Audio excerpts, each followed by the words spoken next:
میری گزارش ہے کہ یہ جو حادثہ ہوا آپ فرق محسوس کیجئے. خدا نہ خواستہ یہ بھی اگر صوبہ سندھ کے ہاتھ میں ہوتا یہ پی آئی اے، یہ ایویشن، یہ ایئرپورٹ کا نظام، تو اس صوبے میں کیا طوفان بدتمیزی مچا ہوا ہوتا اس کا آپ اندازہ لگا سکتے ہیں. ہم نے انتہائی ذمہ داری کا مظاہرہ کیا. جنہوں نے نالائکیاں کی ہیں، جن کی کوتاہی، ہم تو اس پر بھی خاموش رہے، اس پر بھی ہم بات نہیں کر رہے تھے کہ مناسب بات نہیں ہے. لیکن مجھے آج اس لیے مجبوری میں کہنا پڑ رہا ہے کہ جو ارشد ملک صاحب ہیں، سی او ہیں پی آئی اے کے، ان کی میں نے پہلی پریس کانفرنس بھی سنی، اگلے دن والی بھی تھوڑی سی سنی، پوری نہیں سن سکا میں نے، تھوڑی سی وہ بھی سنی.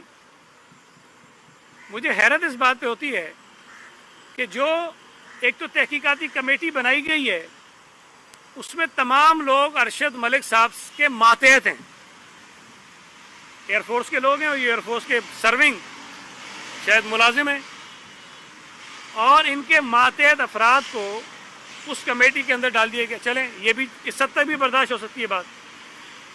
پھر اس کے بعد جب ایک تحقیقاتی کمیٹی بنا دی جائے اس کے بعد اس قسم کی خبریں آنا، کبھی کہتے ہیں پرندے جو ہیں وہ ٹکرا گئے تھے انجن کے ساتھ اس لیے دونوں انجن فیل ہو گئے، کبھی وہ کہتے ہیں کہ جی پائلٹ نے جو یہ غلطی کر دی ہے، اس طرح غلطی کر دی ہے، اس طرح ہو گیا. کبھی وہ اپنے پورے جہاز کی تاریخ بتانا شروع کر دیتے ہیں کہ جی جہاز میں تو کوئی خرابی نہیں تھی. جب آپ نے ساری چیزیں طے کر لی ہیں تو پھر یہ کمیٹی کا ڈرامہ کرنے کی ضرورت کیا ہے آپ کو؟ اگر تحقیقاتی کمیٹی بنائی گئی ہے تو پھر سب کو اپنے منہ بند کرنے چاہیے.